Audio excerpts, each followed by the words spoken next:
In 1999, NASA spent $125 million building a spacecraft to study Mars, and then lost it. Not because of an alien attack, not because the engine exploded. The culprit was something much smaller, a unit conversion mistake. One team worked in metric units, another worked in inches, feet, and pounds. Somewhere along the way, the two systems failed to speak the same language, and nobody caught it during testing. The Mars Climate Orbiter was, quite literally, lost in translation. And that's the terrifying thing about bugs.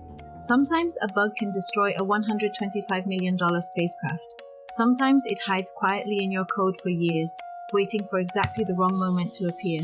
And no matter how many tests you write, how carefully you review your code, or even now, with AI writing half our code for us, bugs are still here. They're like tiny, stubborn creatures hiding inside software, waiting patiently for their moment to strike. So, where do bugs come from? Let's start with the three people who usually discover them: the developer, the tester, and eventually, the user. First, the developer. You're halfway through coding when suddenly you stop and think, something feels wrong here. You investigate, find the problem, fix it, and move on. Nobody ever knows there was a bug. Next comes the tester. They try different inputs, different scenarios, different sequences, and they keep digging until something breaks. In some companies, a tester's KPI is basically, the more bugs you find, the better. Meanwhile, a developer's KPI might be, the fewer bugs and the less rework, the better. And that's when the battle begins. This is a bug. No, it's not a bug. Sometimes testers even start raising increasingly questionable bugs. Please change the background color to blue. Then, please change the button sequence. Eventually, instead of everyone working toward the same goal, which should be making the product better, the team starts optimizing for their own numbers. Congratulations! Management has accidentally created a fight between the developer and the tester. But the third person is the most terrifying one of all, the user. Ideally, you want users to find as few bugs as possible, because once users start finding them, you might suddenly have hundreds of support tickets, angry customer calls, and emergency meetings. But how can a developer miss a bug, a tester miss it too, and then a user discover it in 5 seconds? Because developers know their own system too well. We know where every button is. We know what every field expects. We know which errors are normal. We know the correct sequence for performing an action.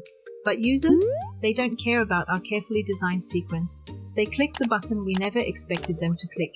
They enter data we never imagined. They open 2 tabs, enter 2 different sets of data, and submit the same record from both tabs. They follow a workflow that exists only in their imagination. And suddenly, bug. So let's dive into some of the different kinds of bugs we encounter in software. The first one is the you thought it was a bug, but it wasn't bug. Let's look at a story. Imagine a cascading drop-down list. When a parent value is selected, the child drop-down should automatically populate with the corresponding child values.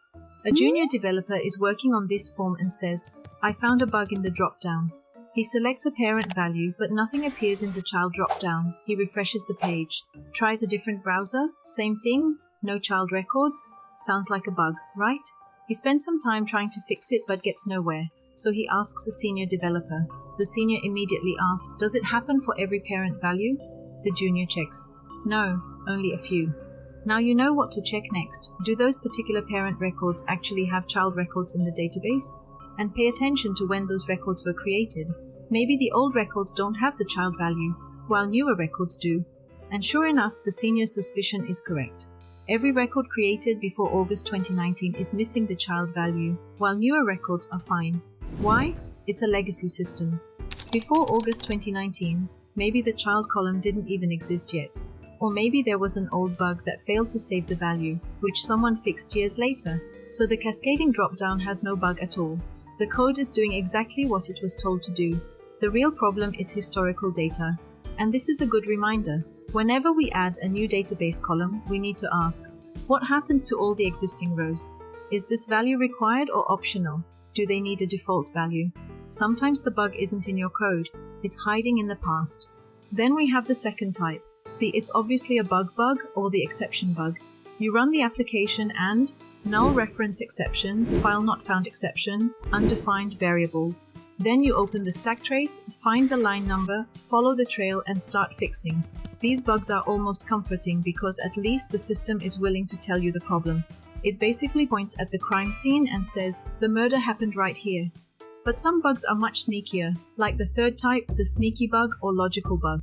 The code runs perfectly. There's no exception. Nothing crashes. Everything looks fine. The problem is, the logic is wrong. You meant to write less than or equal to, but wrote less than. The application quietly does the wrong thing until someone generates a report for the last 30 days and discovers it only contains 29 days of data, no red error message, no stack trace, just the wrong answer. And those can be much harder to find because the software is confidently doing the wrong thing. Then we have type number 4, the "you never expected anyone to do that" bug, or the edge case bug.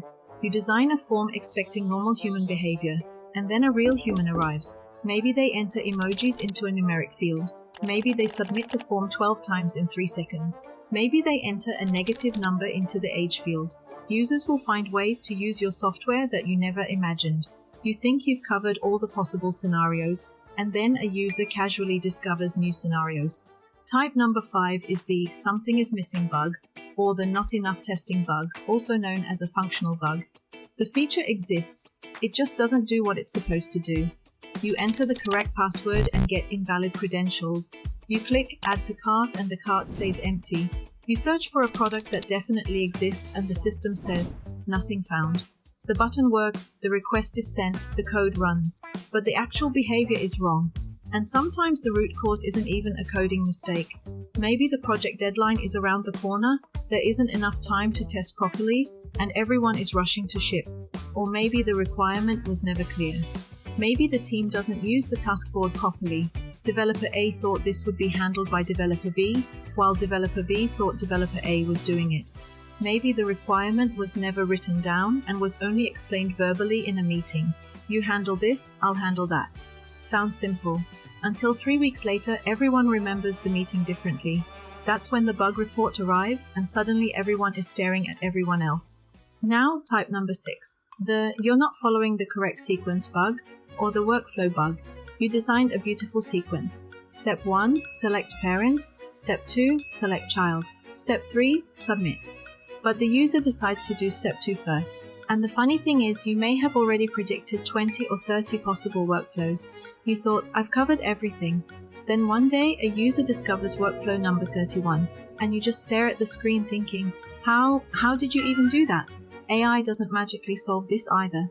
AI can generate code, it can generate tests, but predicting every strange thing a human might do?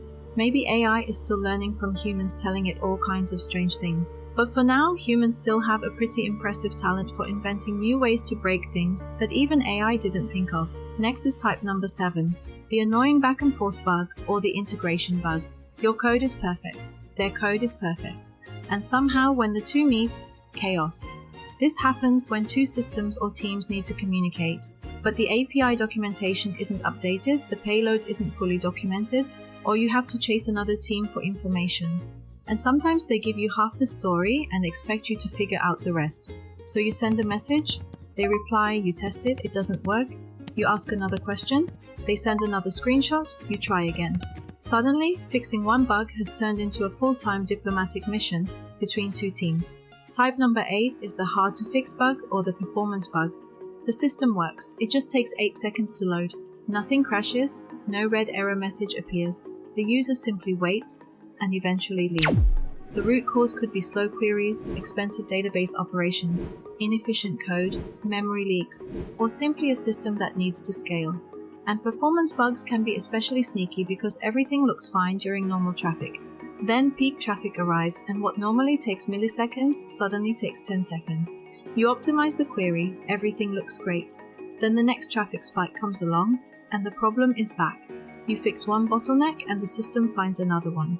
Then type number 9, the "I wish I never used this library" bug, or compatibility bug. You upgrade your .NET version and think it's just a version bump. Then suddenly, some features start behaving strangely. Maybe a package also needs to be upgraded. Maybe another library is no longer compatible with the new .NET version. Sometimes the problem isn't your code at all. You spend 3 hours debugging your own code, tracing everything all the way down, and finally discover the truth. Wait, my code is fine. The library is broken. That might be one of the most soul-crushing discoveries in software engineering. because now the thing you need to fix isn't even yours to fix. Then type number 10. The pen tester found the bug or the security bug. Things like authentication bypasses, SQL injection, and information leakage can turn a normal bug into a serious security problem. These are often discovered during penetration testing, or sometimes, unfortunately, by a real attacker. Penetration testing or pen testing is a security exercise where someone puts themselves in the attacker's shoes and attempts to find and exploit vulnerabilities in your system.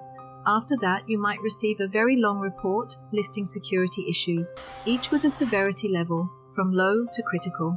And suddenly, that tiny thing you thought was harmless has a big red label next to it saying, critical, fix immediately. Then type number 11. This is not a bug, but the user thinks it's a bug, or the UI/UX bug.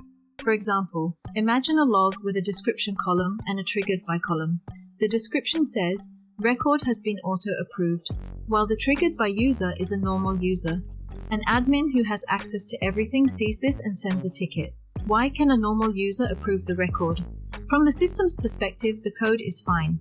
The record was submitted by the user, then automatically approved by the system, and both log entries were triggered under that user's session. So the triggered by column shows that user. The real problem is that the message is misleading.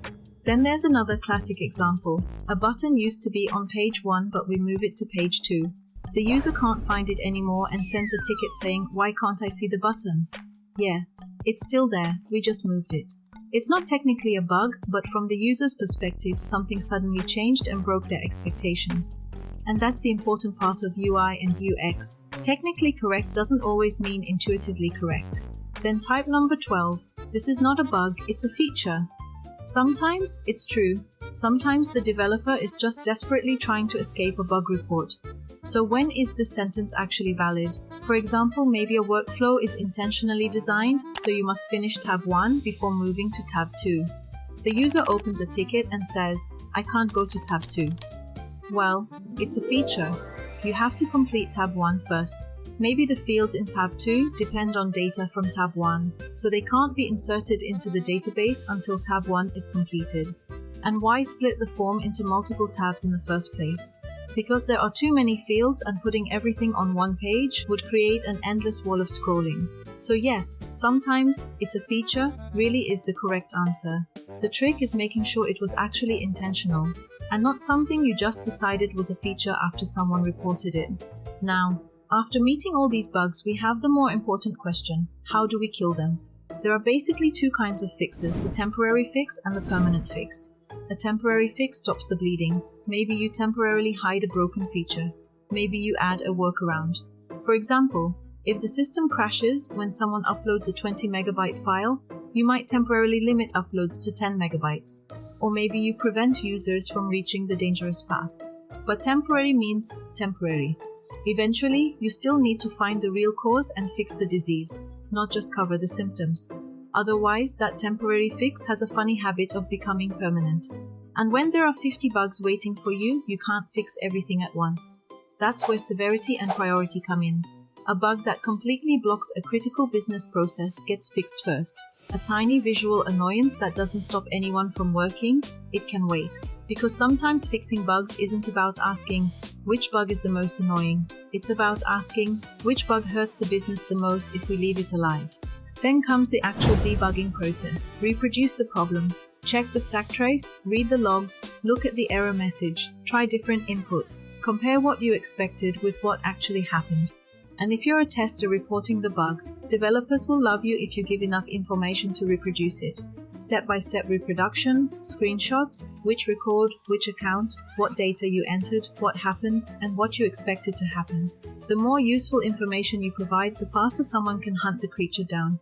A bug report that says it doesn't work is basically handing a detective a crime scene with no evidence. And sometimes, you still can't fix the bug after hours of trying. Most probably, you've already fallen into the same loop, thinking about the same process, trying the same approaches, and getting the same result. So walk away and take a break.